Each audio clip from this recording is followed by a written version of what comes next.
السلام عليكم ورحمة الله وبركاته. ازيكم يا اخواتي؟ عاملين ايه؟ يا رب دايما تكونوا بخير. النهاردة الجمعة، يوم جديد، اتمنى كده تكون جمعة مباركة عليكم.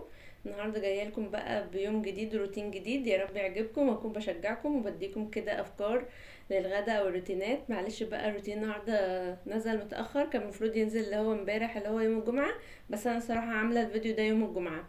فحبيت كده نبدأ مع بعض بالصلاة على النبي. اللهم صل وسلم وبارك على سيدنا محمد وعلى آله وصحبه أجمعين، ونستغفر كتير ونتحوكل كتير. أنا جاية لكم بقى بشوية كلام كده جميل جدا عن يوم الجمعة، يعني اللي مش عارفه. كلنا طبعا عارفين يوم الجمعة آخر ساعة من يوم الجمعة مستجاب فيها الدعاء. هي دي الساعة اللي بتستجاب فيها الدعاء. أنهي ساعة بقى؟ المغرب بيأذن على 7:30. يعني من الساعة 6:30 كده تقعد بعد ما تتوضى.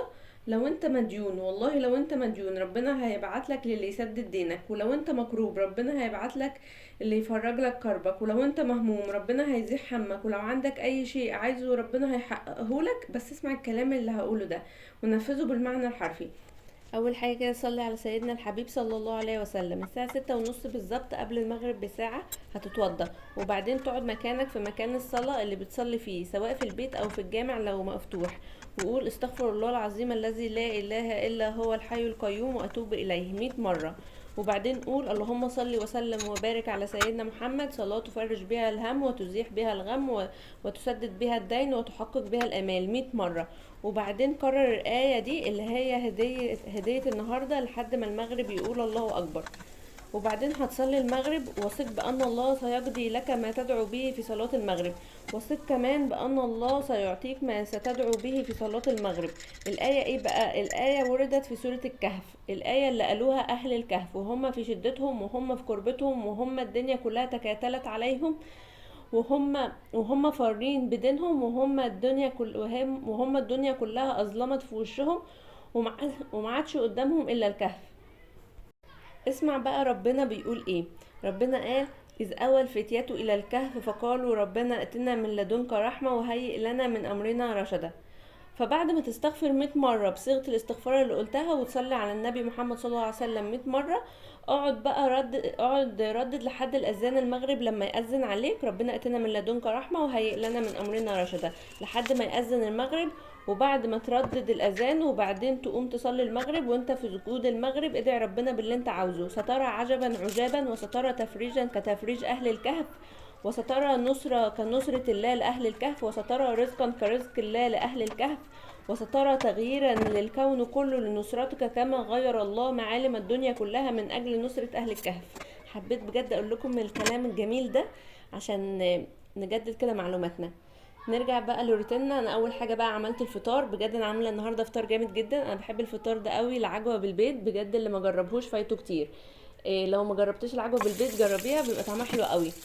وعملت كمان جنبها كوبايه كوفي ميكس وبعد كده بقى دخلت بقى على الغدا. كان العصر اذن ودخلت بقى الغدا. كان معايا بانيه. بجد انا عامله النهارده وصفه تحفه جدا، عامله بالبانيه حمام كداب، بدل بقى ما بنجيب دبابيس وبنخليها من العظم وكده. عملتها بالبانيه. بجد تحفه تحفه، بجد جربوها والله مش هتندموا، هتدعولي، طعمها حلو قوي. اول حاجه طبعا انا لازم بالمدقه كده اخلي السمك بتاعها رفيع شويه عشان ما تبقاش تخينه. وبعد كده بقى عملت لها التتبيله. ضربت في الكبه بصله وطماطمايه وتوم، وحطيتهم على البانيه، وحطيت بقى شويه ملح وفلفل اسود وسبع بهارات ورشه بسيطه من القرفه.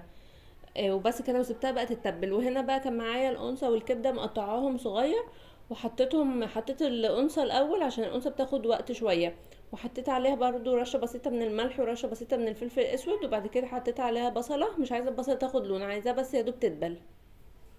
وبعد ما دبلت نزلت بقى الكبده، وحطيت كمان صويا صوص. كان اخر حبه الصراحه عندي في الصويا صوص، هبقى اجيب تاني. ونزلت بقى كوبايتين ونص من الميه. نزلت طبعا الرز الاول، كوبايتين ونص من الرز لازم اشوحهم كويس جدا مع الكبده والقنصه عشان يبقوا مفلفلين. وبعد كده بقى حطيت على الرز ملح، برضو ملح وفلفل اسود وسبع بهارات ورشه بسيطه من القرفه عشان الرز طعمه يبقى طعمه حلو. حطيت بقى عليه كوبايتين ونص ميه. كوبايتين ونص رز ياخدوا كوبايتين ونص ميه.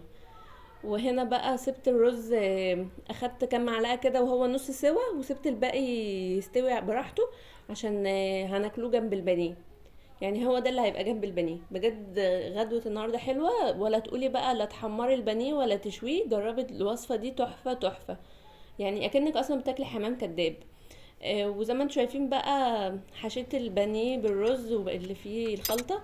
وكنت بقفلها بالخلة عشان لازم نقفلها كويس، ولو في واحدة بانيه متقطعة كده ومتبهدلة زي كانت في واحدة معايا متبهدلة، لفتها بالفويل واستوت وكانت زي الفل.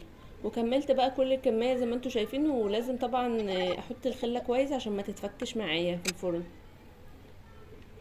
بجد جربوها والله هتعجبكم قوي. وبرضو بدل بقى ما كل شويه بنقعد نحمر البانيه في الزيت وكده، يعني الزيت برضك مش مفيد ولا صحي، فالطريقه دي مفيده وصحيه. وكمان زهقنا بقى من كل شويه بنعمله مشوي، فانا حبيت اغير النهارده واشارككم معايا عشان اللي مش عارف الطريقه دي يعملها، بجد حلوه قوي. انا بقى كنت عملت كل كميه من معايا. ومعايا بقى ورق الفويل وهغطيها. صراحة أنا كنت مستعجلة اليوم ده. كنت عايزة انجز بسرعة، فبصوا الهواجة وحشة. بعد ما غطيتها نسيت ان انا احط فيها، جبت بقى كوباية مية، مش كوباية، ربع كوباية مية سخنة وعليها معلقة صلصة وملح وفلفل اسود، وقلبتها كويس.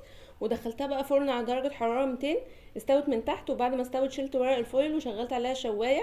دهنتها بقى من فوق بصلصة وفلفل اسود، وطلعت من الفرن وكانت تحفة جدا. ده روتين النهاردة، يا رب يكون يعجبكم، ومتنسيش في اللايك، ومع السلامة.